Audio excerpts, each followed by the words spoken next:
Hello students, कैसे हैं आप सभी। मैं पूनम तिवारी आप सभी स्टूडेंट्स का Hindi NCERT by Poonam Tiwari channel पर स्वागत करती हूँ। आप सभी का अभिनंदन करती हूँ, वंदन करती हूँ। उम्मीद करती हूँ कि आप सभी खुश होंगे और मेरे चैनल पर जरूर पढ़ते होंगे। आज जो चैप्टर हम पढ़ने जा रहे हैं उसका नाम है लाख की चूड़ियां। बहुत ही खूबसूरत सा ये चैप्टर है। इस चैप्टर में इसे लिखा है श्री कांतानाथ जी ने। और ये जो चैप्टर है ये बेसिकली लाख की चूड़ियां चूड़ियां जो पार्ट है इससे बताया गया है कि किस तरीके से एक समय था जब लाख की चूड़ियां हाथों से बनाई जाती थी।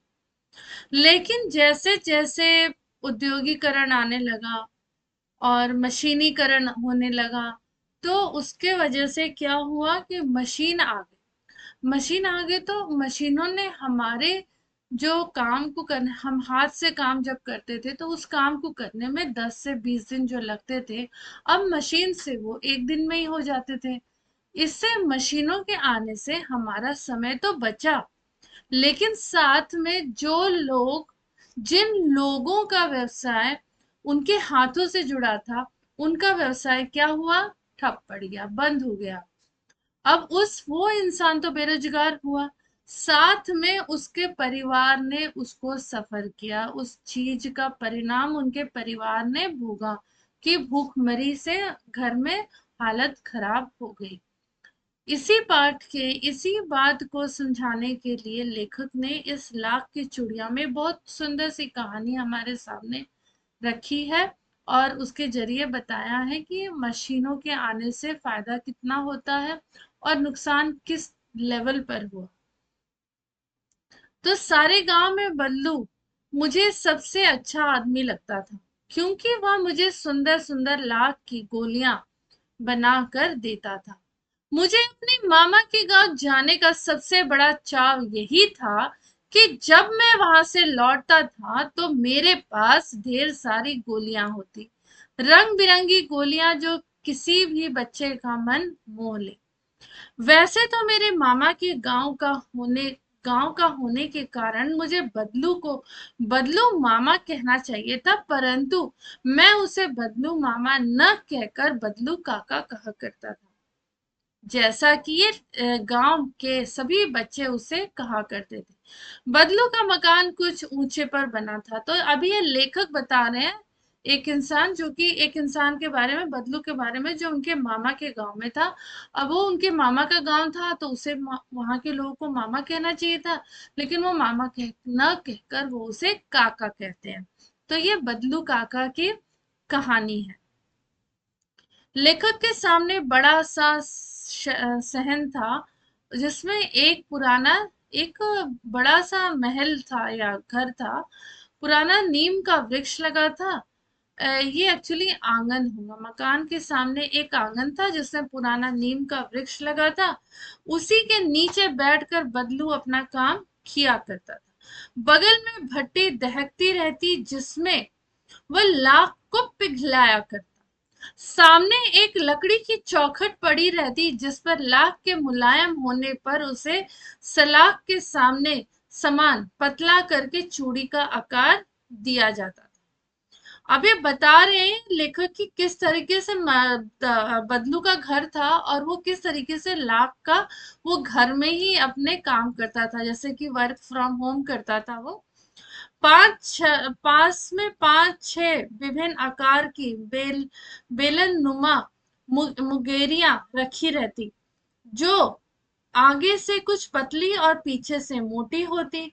लाख की चूड़ियों का आकार देने में वह उन्हें मुंगेरियों पर चढ़ाकर गोल और चिकना बनाता और तब एक एक कर पूरे हाथ की चूड़ियां बना चुकने के पश्चात वह उन्हें रंग देता। बदलू यह कार्य की एक मछिए पर बदलू यह कार्य सदा एक मछिए पर बैठकर किया करता था, जो बहुत ही पुरानी थी। बगल में उसका हुक्का रहता, जिसे वह बीच बीच में पीता रहता। गांव में मेरा दोपहर का समय अधिकतर बदलू के पास बीतता। मतलब जब लेखक गांव जाते अपने मामा के गांव तो बदलू के घर में ही अधिकतर समय बिताते थे। वह मुझे लल्ला के कहा करता और मुझे पहुंचते ही मेरे लिए तुरंत मच्छियां मंगा देता। मैं घंटों बैठे बैठे इस पर चूड़ियां बनते बनाते देखता रहता। लगभग रोज ही वह 4-6 जोड़े चूड़ियां बनाता। पूरा जोड़ा बना लेने पर वह उससे बेलन पर चढ़ाकर कुछ क्षण चुपचाप देखता रहता, मानो वह बेलन न होकर उस किसी नव वधु की कलाइयों, मतलब वो बेलन नहीं होकर वो क्या थी, एक दुल्हन की कलाइयों जिसपे खूब सारी चूड़ियां रहती हैं, बड़ी सुंदर लगती है दुल्हन जब वो ढेर सारी चूड़ियां पहनती है। बदलू मनिहार था। चूड़ियां बनाना उसका पैतृक पेशा था। वास्तव में बहुत ही सुंदर चूड़ियां बनाता था। उसकी बनाई गई चूड़ियों की खपत भी बहुत थी। उस गांव में तो सभी स्त्रियां उसकी बनाई हुई चूड़ियां पहनती थी। आसपास के गांव के लोग भी उससे चूड़ियां ले जाते, परंतु वह कभी भी चूड़ियों के पैसे से नहीं बेचता था। अब उसका घर कैसे चलता? तो वो क्या करता था कि वो चूड़ियां लोगों को देकर बोलता कि आप मुझे ये सामान दे दो, मतलब चूड़ियां ले लो और इसकी जगह आटा दे दो, गेहूं दे दो, या फिर कुछ इस तरह से आप बार्टर बार्टर सिस्टम जो होता था ना वो करता था। आपसे मेरे से आप चूड़ियां ले लो, उसके बदले में मुझे चावल दे दो, दाल दे दो, कुछ इस तरीके से राशन वाशन दे दो या पहनने ओढ़ने का सामान दे दो। उसका अभी तक वस्तु विनिमय का तरीका था। जो लोग अनाज के बदले चूड़ियां ले जाते, बदलू स्वभाव से बहुत ही सीधा था। मैंने कभी भी उसे किसी से झगड़ते नहीं देखा। हाँ, शादी विवाह के अवसरों पर वह अवश्य जिद पकड़ जाता था। जीवन भर चाहे कोई उसे मुफ्त चूड़ियां ले ले, लेकिन विवाह के अवसर पर सारी कसर वो निकाल लेता। मतलब ऐसे वो पैसे नहीं लेता था, लेकिन शादी ब्याह के मौके पर ज्यादा चूड़ियां जाती थी तो वो पैसे लेता था। आखिर सुहाग के जोड़े का महत्व भी तो होता है। मुझे याद है मेरे मामा के यहाँ किसी लड़की के विवाह पर जरा सी किसी बात पर बिगड़ गया था, और फिर उसको मनाने में लोहे लग गए। मतलब बहुत मेहनत लग गई उसे मनाने की। विवाह में इसी जोड़े का मूल्य इतना बढ़ जाता है कि उसके लिए उसकी घर वाली को उसके सारे वस्त्र मिलते, ढेरों अनाज मिलता, उस उसको अपने लिए पगड़ी मिलती, और रुपए जो मिलते वो तो अलग ही मिलते थे। लाख की चूड़ियां। यदि संसार में बदलू को किसी बात से चिढ़ थी तो वो यह थी कि कांच की चूड़ियां। उसे नहीं पसंद था बदलू को कि औरतें कांच की चूड़ियां पहने, क्योंकि वो चुभ जाती थी, अगर उन्हें गलती से टूट गई तो उन्हें चुभ के नुकसान कर देती। लेकिन लाख की चूड़ियां कभी भी नुकसान नहीं पहुंचाती थी। यदि किसी भी स्त्री के हाथों में उसे कांच की चूड़ियां दिख जाती तो वो अंदर ही अंदर कुढ़ जाता, और कभी कभी तो दो चार बातें भी सुना देता। मुझसे तो वो घंटे बातों किया करता, कभी मेरी पढ़ाई के बारे में पूछता, कभी मेरे घर के बारे में, कभी शहरों के जीवन के बारे में। मैं उससे कहता कि शहर में जब कांच की चूड़ियां पहनते हैं तो वह उत्तर देता, शहर की बात और है लला, वहां तो वहां तो सभी कुछ होता है। वहां तो औरतें अपना मर्द का हाथ पकड़कर सड़कों पर भी घूमती भी हैं। फिर उनकी कलाइयां नाजुक होती है ना, लाख की चूड़ियां पहने तो मोच ना आ जाए, वो भारी लगती है हाथ में। कभी कभी बदलू मेरी अच्छी खासी खातिर भी करता। जिन दिनों उसकी गाय का दूध होता वह उस दिन मलाई बचा कर रखता, और आम की फसल में तो रोज ही उसका दो चार आम खा जाता। परंतु इन सब बातों के अतिरिक्त जिस कारण लेखक को बदलू अच्छा लगता था वो ये था कि लगभग रोज ही वह मेरे लिए एक दो गोलियां लाख की बना देता। मैं बहुधा हर गर्मी की छुट्टी में अपने मामा के घर चला जाता, एक आध महीना वहां रहकर स्कूल खुलने के समय वापस आ जाता। परंतु 2 दिन बाद ही अपने मामा के यहाँ गया हूँगा तभी मेरे पिता की एक दूर के शहर में बदली हो गई, ट्रांसफर आ गया, और एक लंबे समय तक लेखक अपने मामा के गांव नहीं जा पाते। अब उनके मामा जो थे उस समय घर पर नहीं थे। मुझे भी उनकी मरहम पट्टी करनी पड़ती, तभी सहसा मुझे बदलू का ध्यान आ गया, और मैंने सोचा कि मैं उससे मिलने जाऊंगा। ठीक है। उसी समय उसी शाम को मैं घूमते घूमते उसके घर चला गया। बल्लू वहीं चबूतरे पर नीम के नीचे खाट पर लेटा था। नमस्ते बल्लू काका, मैंने कहा। नमस्ते भैया, उसने मेरी नमस्ते का उत्तर दिया और उठकर खाट पर बैठ गया, परंतु उसने मुझे पहचाना नहीं। देर तक मेरी ओर निहारता रहा। मैं हूँ जनार्दन काका, आपके पास से गोलियां बनवा कर ले जाता था। मैंने अपना परिचय दिया। अब उसका फेस चेंज हो जाता है लेखक का, तो वो नहीं पहचान पाता। तो वो फिर याद दिलाता है, मैं आपके पास से गोलियां लेके जाता था। बल्लू फिर भी चुप रहा, मानो अपने स्मृति पटल, अतीत मतलब अपने एक मेमोरी जो बीत गया है समय, उसके वो एक पिक्चर उसके दिमाग में उतर रहा। अचानक बोला, आओ आओ लल्ला, बैठो, बहुत दिनों बाद गांव आए। हाँ, इधर आना नहीं हो सका, मैंने चारपाई पर बैठे हुए उत्तर दिया। कुछ देर फिर शांति रही। मैंने इधर उधर दृष्टि दौड़ाई, ना तो मुझे आपकी मच्छियां ही नजर आई, ना ही भट्टी।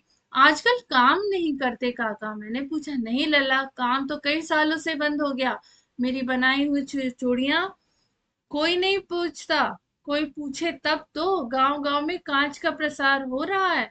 वह कुछ देर चुप रहा, फिर बोला, मशीन युग है न यहाँ यह लल्ला। आजकल सब काम मशीन से होता है, खेत भी मशीन से जोते जाते हैं। फिर फिर जो सुंदरता कांच की चूड़ियों में होती है, लाख में कहाँ संभव है। लेकिन कांच बड़ा खतरनाक होता है, जल्दी टूट जाता है। मैंने कहा, नाजुक तो फिर होता ही है लल्ला। कहते कैसे उसे खांसी आ गई और वह देर तक खांसता रहा। मुझे लगा उसे दमा है। अवस्था के साथ मतलब उम्र के साथ उसके शरीर भी ढल चुका था। उसके हाथों पर और माथों पर नसें उभर आई थी। जाने कैसे उसने मेरी शंका भांप ली, और दमा नहीं है मुझे, फसली खांसी है। यहाँ दो या यही महीने 2 महीने से आ रही है, 10-15 दिन में ठीक हो जाएगी। अब लेखक चुप रहते हैं। उन्हें लगता है कि उसके अंदर बहुत कुछ बड़ी, बहुत ज्यादा व्यथा छिपी, उन्हें बहुत तकलीफ अंदर छिपा है। अब जिसका रोजगार बंद हो गया, उससे बड़ी तकलीफ और क्या होगी। मैं देर तक सोचता रहा कि इस मशीन युग ने कितने हाथ काट दिए। कुछ देर तक फिर शांति रही, जो मुझे अच्छी नहीं लगी। हाथ काट दी मतलब हाथ शरीर से अलग नहीं कर दिया। मतलब कितने लोग रोजगार थे ना, घर में बैठ के अपना काम करते थे, ले जाके बेचते थे, उनका घर चलता था, दिन भर वो बिजी रहते थे। लेकिन अब मशीन आ गया, तो जो काम 10 आदमी मिलके करते थे, आज वो मशीन अकेले कर रहा है। इससे क्या हुआ, 10 लोग तो अनएम्प्लॉयड हो गए ना, उनकी रोजगार छिन गई। तो इससे बड़ा दुख का कारण और क्या हो सकता है। आम की फसल अब कैसी है काका, कुछ देर पश्चात मैंने बात का विषय बदलते हुए पूछा। अच्छी है लल्ला, बहुत अच्छी है, उसने लहक कर उत्तर दिया, और अंदर अपनी बेटी की आवाज दी, अरे रज्जो, लल्ला के लिए आम तो ले आ। फिर मेरी ओर मुक्ताविर होकर बोला, माफ करना लल्ला, तुम्हें आम खिलाना भूल गया था। नहीं नहीं काका, आम तो इस साल बहुत खाए हैं, वाह वाह, बिना आम लाए कैसे जाने दूंगा। मैं चुप हो गया। आम खिलाए, ठीक है, यहाँ पर होगा बिना आम खिलाए कैसे खा जाने दूंगा। ठीक है। मुझे वो दिन याद है, जो आप वह मेरे लिए मलाई बचा कर रखते थे। गाय तो अच्छी है ना काका, मैंने पूछा। अब काका बोलते हैं, बदलू बोलता है, गाय कहाँ है लल्ला, 2 साल हुए बेच दी। कहाँ से खिलाता, इतने में रज्जो, उसकी बेटी, अंदर से डलिया में ढेर सारे आम लेकर आती है। ये तो बहुत है काका, इतने कहाँ खा पाऊंगा, मैंने कहा। वाह वाह, वह हंस पड़ा, शहरी ठहरे ना, मैं तुम्हारी उम्र का था तो इसके चौगुने आम एक वक्त में खा जाता था। आप लोगों की तो बात ही और है, मैंने उत्तर दिया। अब ये लेखक बोलते हैं कि आप लोगों की तो बात ही कुछ और है। अच्छा बेटी, लल्ला को 4-5 आम छाट कर दो, सिंदूरी वाले देना। देखो लल्ला कैसे हैं, इसी साल यह पेड़ तैयार हुआ है। रज्जो ने 4-5 आम आम अंजलि में लेकर मेरी ओर बढ़ा दिए। आम लेने के लिए मैंने हाथ बढ़ाया तो मेरी निगाह एक क्षण के लिए उसके हाथों पर ठिठक गई। गोरी गोरी कलाइयों पर लाख की चूड़ियां कितनी सुंदर लग रही थी। बल्लू ने मेरी दृष्टि देख ली और बोल पड़ा, यह आखिरी जोड़ा बनाया था। जमींदार साहब की बेटी के विवाह पर 10 आने पैसे मुझे दे रहे थे। मैंने मैंने जोड़ा नहीं दिया, कहा शहर से ले आओ। मैंने आम के लिए और खाकर थोड़ी देर पश्चात पश्चात चला आया। मुझे प्रसन्नता हुई कि बदलू ने हार कर भी हार नहीं मानी थी। उसका व्यक्तित्व तो कांच की चूड़िया जैसा नहीं था कि वो आसानी से टूट जाए। इसे लिखते हैं श्री कामतानाथ जी। तो इस चैप्टर में लेखक ने बताया कि किस तरीके से मशीनों ने लोगों की को कैसे बेरोजगार कर दिया। मशीनें हमारा काम आसान तो कर कर गई, लेकिन आसान बना भी गई हैं।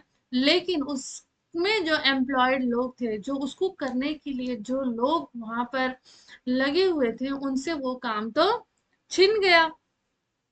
अब ये जो काम छिना है, ये कहीं ना तो कहीं लोगों या मानव जाति के व्यवसाय को, क्या मशीन क्या करते जा रहे हैं, उनके व्यवसाय को छीनते जा रहे हैं।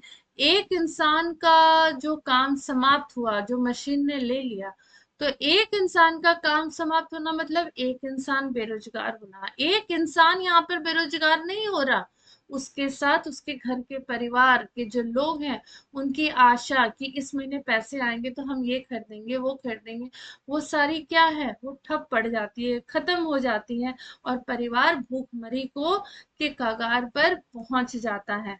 मुश्किल तो तब आती है और आएगी जब हमें तोड़ने के लिए लोग बहुत आते हैं, बहुत सामने आते हैं, तब बहुत मुश्किलें आती हैं कि लोग हमें हर तरह से तोड़ना चाहते हैं, हमें हर तरह से कमजोर करना चाहते हैं। लेकिन इंसान वही है जो लोगों की लाख कोशिशों के बाद भी ना टूटे। हिम्मत बनाए रखना चाहिए, अपने हौसलों को हमेशा बुलंद रखना चाहिए। ठीक है, अगर आज हमारे पास कुछ काम नहीं है तो कोई बात नहीं, आज हमारे पास चीजें नहीं है तो कोई बात नहीं, लेकिन ऐसा कहीं नहीं लिखा है कि अगर आज नहीं है तो कल नहीं होंगी। ठीक है, तो हमें अपने रास्ते खुद ढूंढने पड़ते हैं, रास्ते बनाने पड़ते हैं, और हमें अपना नए मंजिल खुद तय करना पड़ता है। लेकिन हमें जीवन में कभी हारना नहीं चाहिए। अगर हम हार गए तो क्या है, हम कभी भी आगे नहीं बढ़ पाएंगे। ये इस पाठ का जो संदेश है, वो लेखक कामतानाथ जी ने बदलू के जरिए हमें दिया है। तो उम्मीद करती हूँ कि आप लोग को ये क्लास अच्छी लगी होगी। क्लास अच्छी लगी है तो सेशन को लाइक करिए, शेयर करिए, सब्सक्राइब करिए, और चैनल पर ऐसे ही बने रहिए। और कमेंट सेक्शन में जरूर कमेंट करके बताना कि आप लोगों को मेरी क्लास कैसी लगी। तो हंसते रहिए, मुस्कुराते रहिए, खिलखिलाते रहिए, और ऐसे ही चैनल पर आते रहिए। धन्यवाद।